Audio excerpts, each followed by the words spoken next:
Welcome back to another racer, guys. My name is Tyler, and tonight is night number 1 of the AGCO Jackson Nationals at the Jackson Motorplex in Jackson, Minnesota. The last time we saw the World of Outlaws on track at Jackson Motorplex was for last year's AGCO Jackson Nationals when Logan Schchuchart picked up the win. Logan picked up $30,000 last year, and this year it's $50,000 on the line. And the last time that we saw the World of Outlaws on track, Aaron Reitzel picked up the win at the Houston's 50 for $30,000. Not only would a win on Saturday night get him another $50,000, but possibly $100,000 on the line for the Rookie of the Year points leader coming into the weekend. So big money on the line right now. Brad Sweet's still on top of points coming into tonight's event. David Gravel and CARSON MACEDO are still chasing him down. Donnie's in 4th, Sheldon Haudenschild's in 5th, and then last year's AGCO Jackson Nationals winner, Logan Schchuchart, is in 6th with 2 wins on the season. And Logan's finished in the top 10 a lot this season, 28 times in 35 races. We're about a third of the way through the season right now, so really hoping that Logan has a great weekend. They look strong here recently and looking to get back on track as we're headed to the summer of money. So let's get right into it, you guys. Night number 1 of 3 for the World of Outlaws return to the Jackson Motorplex for the AGCO Jackson Nationals. Let's go.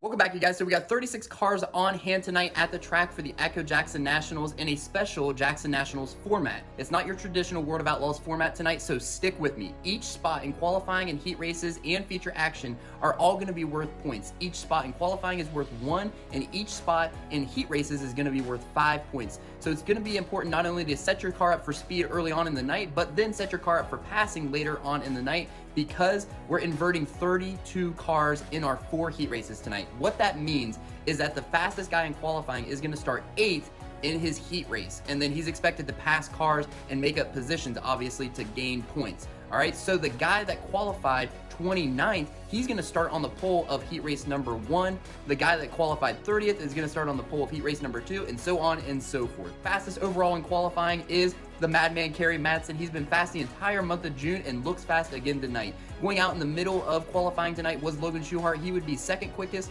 3rd quickest was CARSON MACEDO, and he actually went out a little later. And then 4th fastest was Brad Sweet. Those guys will start 8th in their respective heat races. So let's get right into heat race action. Heat races are 10 laps in distance, and starting on the pole of heat race number 1 was Lachlan McHugh, and to his outside was DJ Neto, and on the start, DJ takes off and picks up the win in heat race number 1. He automatically will transfer into tonight's main event. Your high point guys in this one were Brian Brown and Kerry Madsen. They started in that 4th row and struggled to get through traffic, finishing in 6th and 7th respectively. And then Jacob Allen actually started in 5th and finished in 3rd, and so he'll put himself in a really good position, really qualifying good in qualifying tonight and finishing well in his heat race. Race number 2 had Craig Kinzer and Wayne Johnson starting side by side, and your high point guys in this one were Logan Schchuchart and DONNY SCHATZ. And on the start, coming off of turn 2, Linton Jeffrey and DONNY SCHATZ get together, and Donnie goes for a wild ride, trashing a car, and he'll have to go to a backup and credited with 8th spot in his heat race. Also getting upside down was Alan Gilbertson. On the restart, Wayne Johnson gets out to the lead and holds off James McFadden to pick up the win in heat race number 2, and he goes on to transfer. Sheldon Haudenschild and Logan Schchuchart finished in 4th and 5th. Race number 3 had some big names in it. Jason Sides, Aaron Reitzel, David Gravel, Gio Selzy, Parker Price Miller, all in heat race number 3, and Jason Sides picks up the win and automatically transfers into tonight's main event. Aaron Reitzel was running in 2nd, but in the closing laps, coming from 5th place, David Gravel chases him down and passes him, running the bottom really good. David definitely looks like the fastest car through heat races right now. Also finishing well was CARSON MACEDO. And then your 4th and final heat race had the big cat Brad Sweet starting next to Jack Dover in row number 4, while Tim Kading was up front. And on the start, Tim Kading gets out to the lead and stretches it out. With 4 laps in the books, Brad Sweet was already up inside of the top 3. And then with 2 laps to go, we would set up a green-white checkered restart after Jack Dover actually blows an engine. On the restart, Tim Kading holds off the big cat Brad Sweet, and Tim automatically transfers into tonight's event, winning heat race number 4. But Brad is your high point man after qualifying in heat races. Again, the top 8 cars after qualifying and heat races in points are going to go to the random redraw dash, and then we're going to do like we normally do with the World of Outlaws format. Random redraw, race 6 laps, set the top 4 rows, and then the feature event.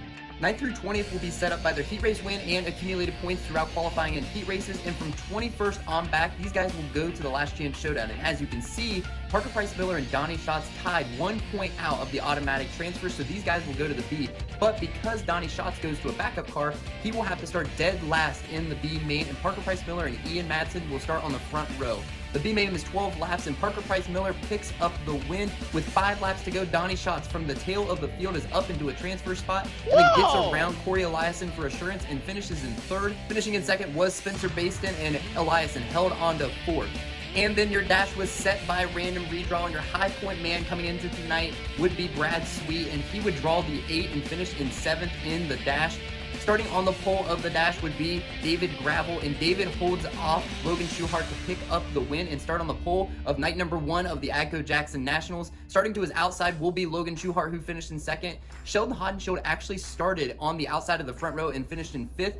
The track's in great condition tonight, and the top is just as fast as the bottom. Look for the Big Cat to be prowling on the bottom starting in 7th, while Sheldon's ripping the top starting inside of those top 4 rows as well. But I'm definitely watching some guys buried in this that missed out on that dash spot. Brian Brown qualified in the top 10 tonight and looks really fast, buried in the middle of the feature. Gio Selzy as well, qualified in the top 10 and is way back there, so look for those guys to be charging forward. Your track record holder is Kerry Madsen. He was the quick man on the night, qualifying fastest overall in qualifying tonight, but struggled in his heat race to get past cars. So definitely going to be watching these guys that are known to charge through the field, charge up to the front and get as many points as they can in the first night of the AGCO Jackson Nationals. Here we go.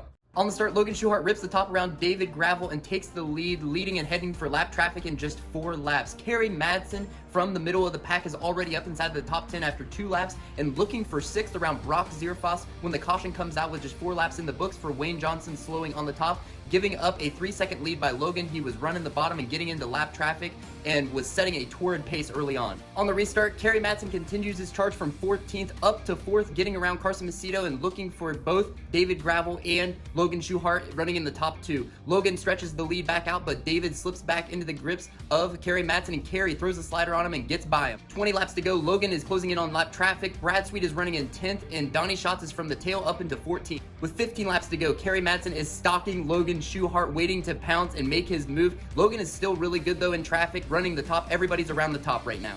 Almost to 10 laps to go, and Kerry Madsen throws a huge slider in traffic on Logan Schuchart but misses, and then slides back into the grips of David Gravel and CARSON MACEDO, all in front of Sheldon Haudenschild, who's running in 5th. Kerry holds on to 2nd though and chases back down Logan Schuchart. With 10 laps to go, Logan reaches another lap car and can't get by Jason Sides, but then does the next lap and stretches his lead back out, quickly closing on another set of lap cars. With 6 laps to go, Kerry Madsen is right there on Logan Schuchart in the next lap, throws a huge slider, clearing both Logan Schuchart and the lap car and stretching the lead out. And then a caution comes out for a blown left rear on Brock Zierfoss, and we'd have a restart with 5 laps to go. On the restart, Kerry Madsen takes the lead again as Logan Schuchart and David Gravel trade sliders for a few laps for 2nd. Kerry stretches his lead back out. Logan gets clear of David and tries to mount a charge with just 2 laps to go. Everybody's running the top. Donny Schatz is up inside the top 10. Sweet is up into 7th, charging forward late here to maintain some World of Outlaws series points and make up some points in the AGCO Jackson Nationals. With 2 laps to go, Logan is right there, about a few car widths behind Kerry Madsen, and as they're coming to the checkered flag,